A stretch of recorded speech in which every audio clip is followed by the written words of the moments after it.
March 19th, 1976.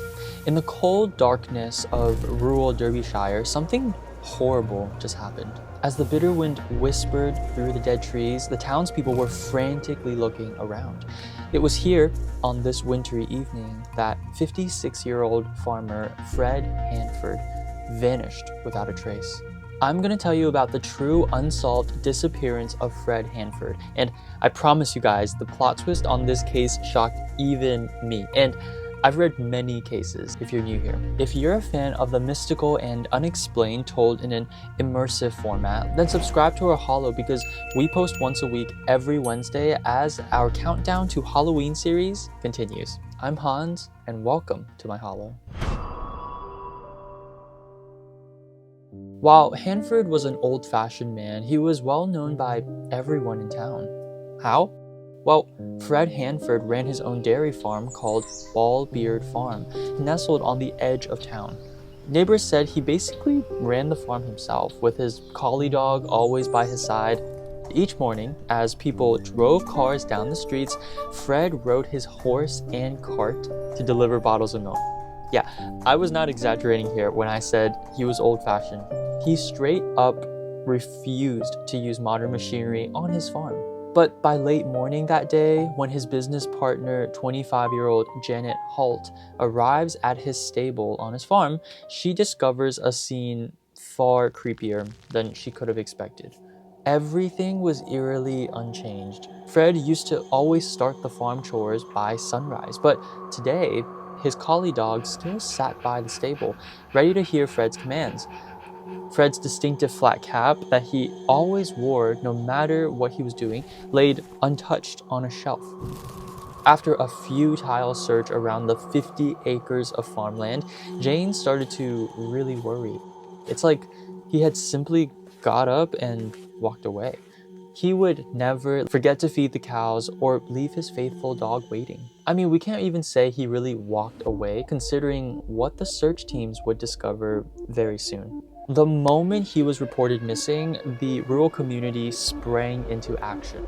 Volunteers and police worked together to comb the footpaths, the fields. Even special teams were called in. The National Coal Board's mine rescue team, they scoured all the disused mine shafts on and around the farm. Long story short, there used to be hundreds of mine shafts under Fred's farms that were being used. The county police's dogs trailed through the hedgerows. Even as night rolled in, they walked miles of stony paths by headlamp. Yet, as the days went by, they found nothing. No discarded belongings. They couldn't even find his footprints out on the farm. And by 1 month, the press still only reported that Fred Hanford's disappearance remained, quote, unexplained, and that search teams were still unsure of his whereabouts. At this point, with no body or clues, officials considered the economically troubled farm was known to be in debt, so the leading theory became that Fred took his own life. Derbyshire police quietly concluded that it was likely suicide, possibly in one of the many old mine shafts. And this theory didn't sit well with Fred's family. His daughter Lynette bluntly rejected the suicide idea. Quote, "No one committing throughicide hides their body."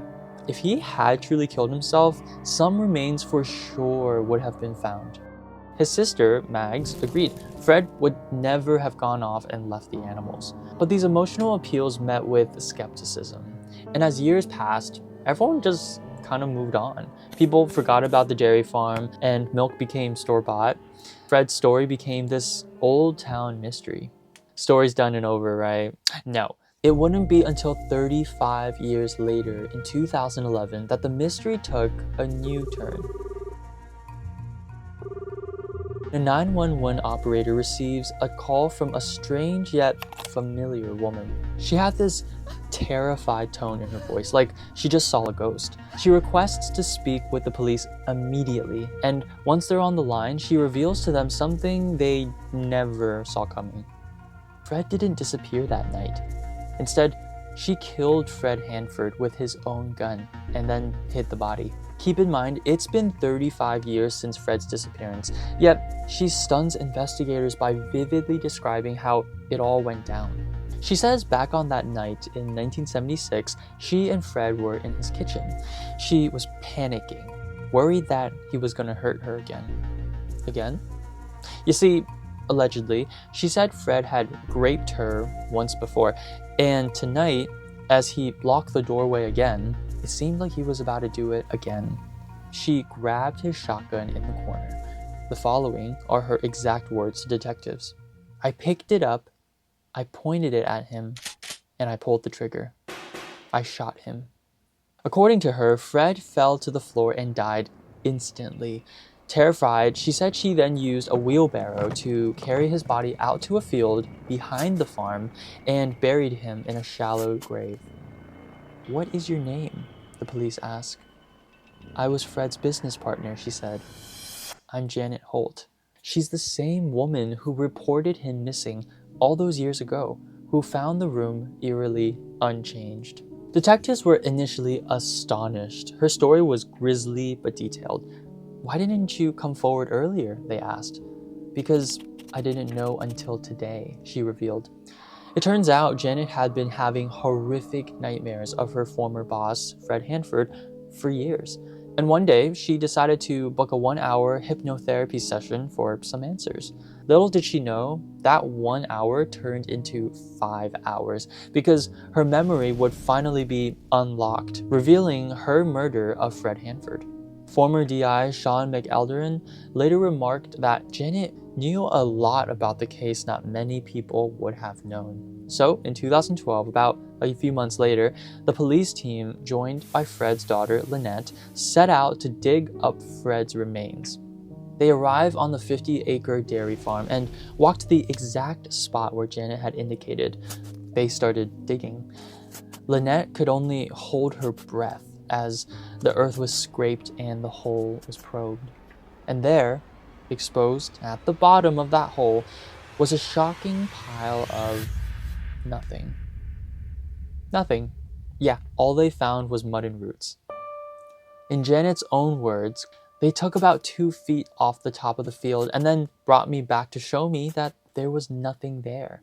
Her face distraught, her voice shaking, the police ended up scouring the entire 50 acres extensively, but Fred's body was never found. Janet kept insisting her confession was proof of Fred's death, but how can it be? There were no bones, no shotgun casings, nothing to support it. What's going on here? Did she misremember where she left that body? Why was she so adamant on incriminating herself? But here's where investigators learned something suspicious.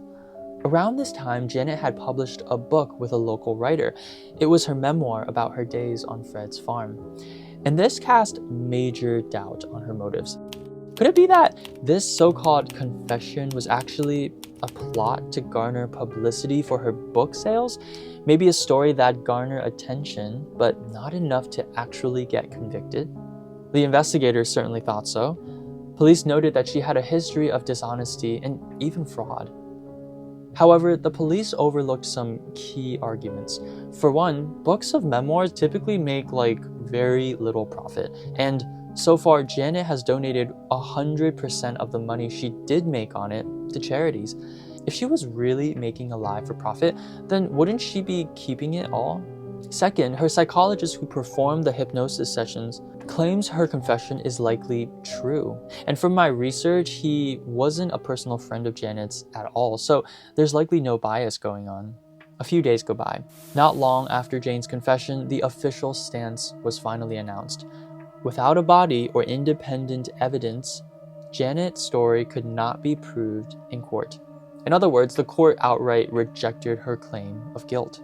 After hearing this, the town of Derbyshire ignited with gossip. Some neighbors whispered that Janet was unstable and prone to fantasy, saying she had battled mental health issues in the years before her confession.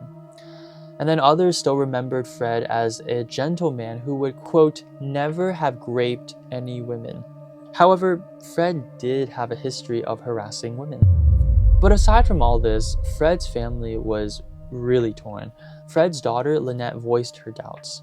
Quote, who actually benefited from it most of all? There's only one person. It's Janet Holt. If he had really committed suicide, surely some remains would have been discovered. Calling the lack of a body further proof that Jane had somehow hidden something. To this day, Janet herself maintains that her confession is true. She continues to insist, quote, "I'm a murderer, but police just don't believe me," end quote. The farmer's sister Mags remains really bitter. At 93, she publicly stated she believed Janet was using Fred's disappearance to sell a story.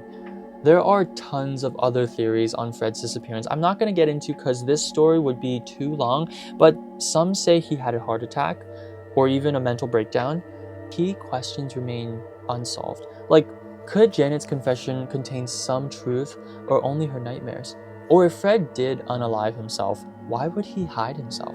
The biggest question for me is, if Jane really did wheel his body out in a wheelbarrow, how on earth were there no wheel tracks or footsteps found on the farm that day? If you were to visit Fred Hanford's farm today, you'll find it no longer exists. The land's been sold off acre by acre throughout the years. But Fred's disappearance remains a local legend, a cold case that has outlived the suspects and grown only more mysterious. The wind still blows through those dark, empty fields, as if whispering that unanswered question no one will ever know. What truly happened out there?